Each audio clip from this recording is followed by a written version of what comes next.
Vreme je da čujemo šta je obeležilo 2012. godinu kada su biseri i lapsusi poznatih u pitanju. Nekako svaka retrospektiva, namerno ili ne, počinje izjavama iz jutarnjih programa raznih televizija. Dama koja je najčešće pominjana, jutarnje lice RTS-a, Nataša Miljković, proslavila se svojom zahvalnošću što ljudi prate njenu emisiju. Evo kako je to zvučalo. Gledali ste još jedan jutarnji program Radio Televizije Srbije. Izvinite. A nema na čemu, Nataša, oprošteno ti je.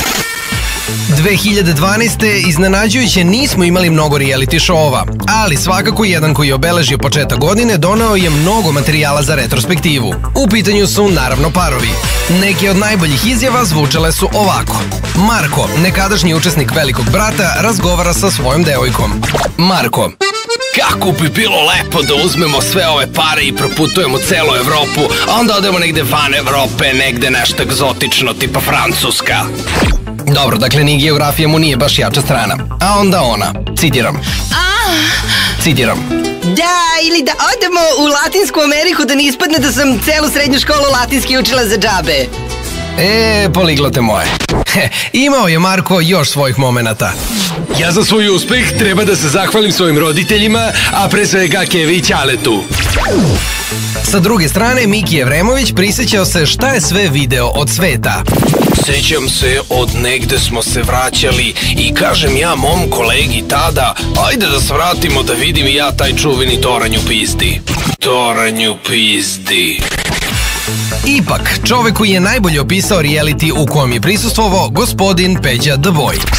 Da, šteta što niko ne gleda ovo sranje. Jedan drugi reality obeležila je dama sa najboljim komentarima. U pitanju su naravno Survivor i Ava Karabatić. Koja je njena najveća mana, objasnila je sama.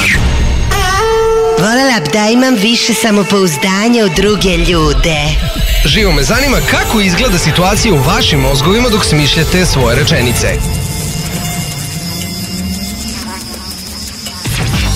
Takođe, među osobama koje je najviše pogodio mobbing bila je upravo Ava.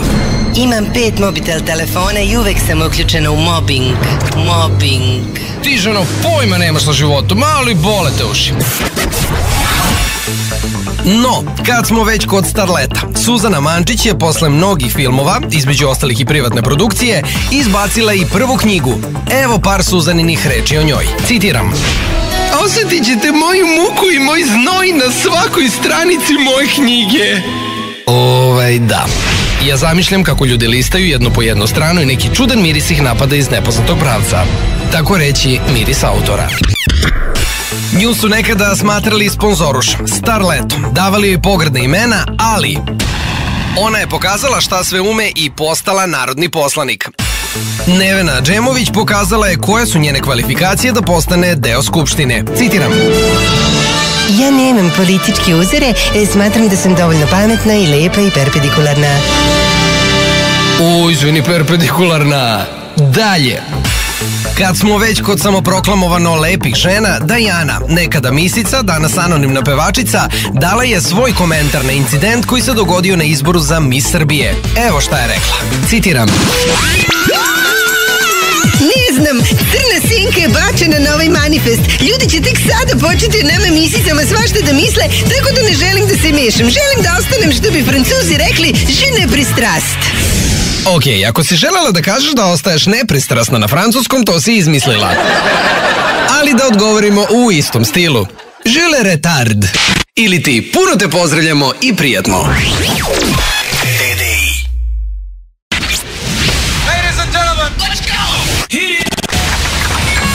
Da se posvetimo malo i informativnom programu i čujemo šta su voditelji vesti ove godine radili.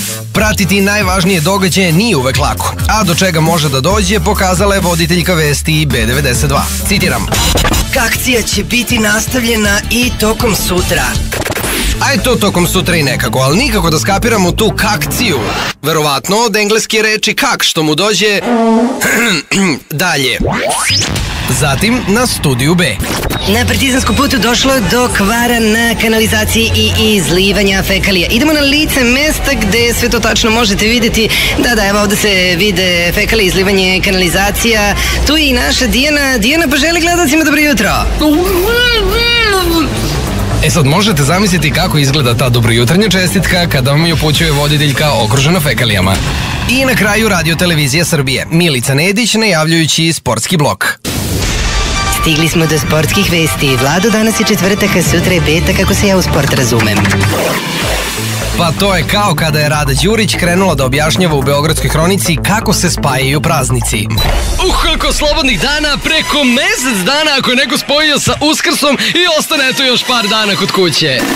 Ona se uvek uključuje u informativni program. Zove se Nada Macura i evo kako ona objašnjava šta je recimo sreća u nesreći. Citiram. Jedna žena ispala je iz prigradskog autobusa, ali je srećom pala na dete pa se samo ugruvala i prošla bez težih povreda. Moja Nada.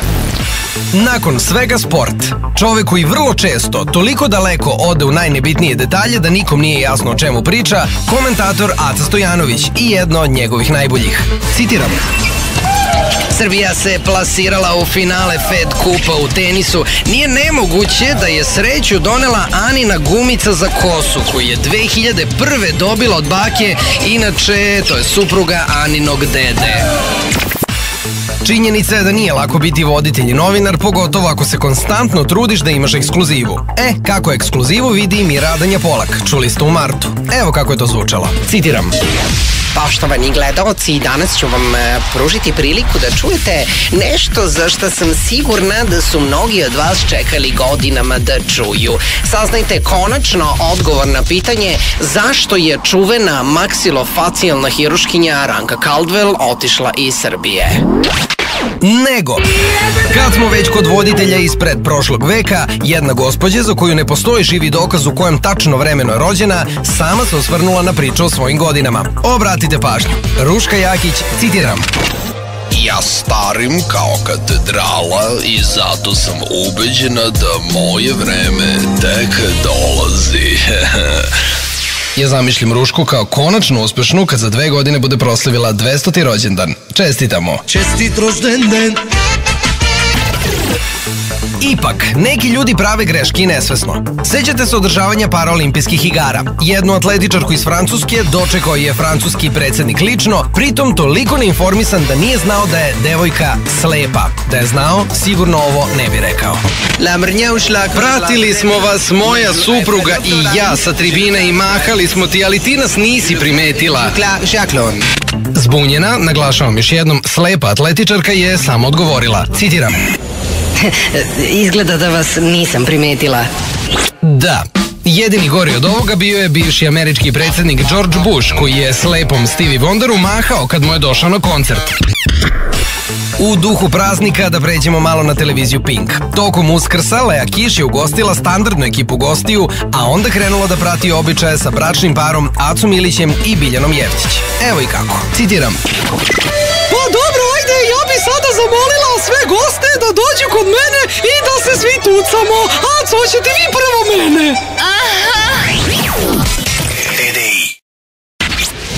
Ladies and gentlemen, let's go! Hit it! Ipak, najveći lapsusi su uvek bili vezani za estradne umetnike i umetnice. Evo najbolji koji su obeležili godinu iza nas. Pevačica Mina Kostić i njene fobije. Ma ne, ja od smrti nemam fobiju, više imam klaustrofobiju od visine. Klaustrofobiju od visine. Da, pa dobro, zbunila se žena. Verovatno kao i Romana u prvi kuvar Srbije. Tako je povrće sada stavim ovde. Mišel, uzet ću tvoja jaja. U stvari su ona povrće. Još će čovjek da ispadne i kokoška. Ali tu su bili i članovi porodice Đugani. Jedan vrlo interesantan razgovor Bakija Bifrija i Gagija Funkidžija. Ma ajde bre, ja kad gostujem po nekoj emisiji, ljudi se smeju i kad gledaju remizu.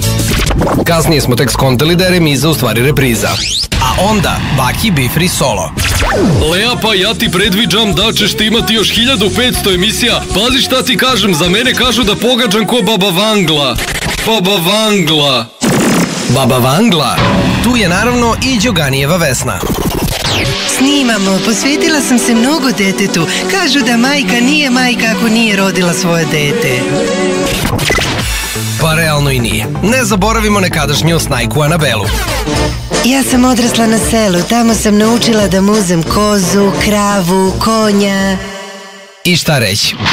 Ko sad tom konju ne zavidi? Mi ga doduše malo i mrzimo. Konju jedan! Što reče letos Ena Popov? Pa mislim stvarno, mnogi pevačice tako pišu da bi se Vuk Karadžić danas prevrtao u grobu da je živ. Prevrtao u grobu da je živ. Ma važno da su one nama načitane. Evo, na primjer, kao i pevačica Maja Nikolić, kada su je pitali koji joj je omiljeni roman. Citiram. Omiljeni roman, pa recimo pesme Desanke Maksimović. Pa dobro, ako ništa drugo, prestale ste da govorite sve zajedno da vam je omiljena knjiga Alhemičar. Pa lepo, baš kao i načitana Dara Bubamara, koja očigledno ima mali problem sa kapiranjem značenja nekih reči. Citiram. Ja di prema kome ne želim da budem samokritična. Joj, fuj! Ma daj, nemaš ti pojma šta je gadno i fuj. Ali dobro, znaju svi oni koji su čuli Margit Savović kada je objašnjavala kako izgleda jedan njen prosečni dan. Svako jutro doručkujem isti redosled od 3 jela, cigaretu, kafu i kašalj. Pa dobro, žena je bar iskrena. A kad smo već u ovom duhu, posvetimo se i Isidori Bjelici i još jednoj situaciji sa mužem Pajkićem. Ma užas sam proživela, sedim u kući, smrdi nešto, ja pogledam u Pajkića koji spava, vidim nije on nego neki požar i budim ga, ustani ljubavi, ajde ustani, gori, on čuo gorim, povukao me u krevet, ja kažem ne kretenčino, ne ja nego kod komšija i dok sam objasnila malo se nismo zapalili. Gori more, tope se planine. Eto, čovjek je hteo samo malo da omosti brke. Lepo. Nego, znate i sami da u sklopu retrospektive uvek imate priliku da odslušate i najnovije vesti iz rubrike Koga bre to zanima. Vest koja nas je najviše potresla u 2012. zvučala je ovako. Nakon godina i godina održavanje trudnoće od 9 meseci, Severina se konačno porodila. Na licu mesta nalazi se reporter retrospektive Olivija Rogić. Olivija, kaži mi kakva je situacija i da li se nešto čudno dešava u porodilištu? Enece, svašta je čudno ovde i zato smo svi u stanju pripravnosti. Oko mene se nalazi neviđen broj male dece, svi plaču, a kako se nagađa, to je od sreće što su se rodili istog dana kada i sve to Severinino čedo. Svi kliču i jedva čekaju da Severina počne da ga doji, ali oni nisu jedini i mnogo muškaraca je tu sa istim iščekivanjem, uzvikuju svi. Studijom. Olivija, reci mi, da li su istinite glasine da će se Severinin sin družiti sa Bosiljčićevom ćerkom? Enes, za sada se još uvek samo spekuliše, ali kako retrospektiva nezvanično saznaje, Šotra uveliko završava novi film čije će uloge biti poverene upravo njima, a pre toga neće biti dozvoljeno snimanje i slikanje deteta, jer je Severina izjavila da će iz porodilišta ipak izaći sa bebom. I to bi bilo to. Sakupili smo vam i ponovo predstavili najsmešnije lapsuse i bisere manje i više poznatih u 2012. Čujemo se sledeće srede sa potpuno novim lapsusima iz 2013. godine. Uživajte i hvala što nas pratite.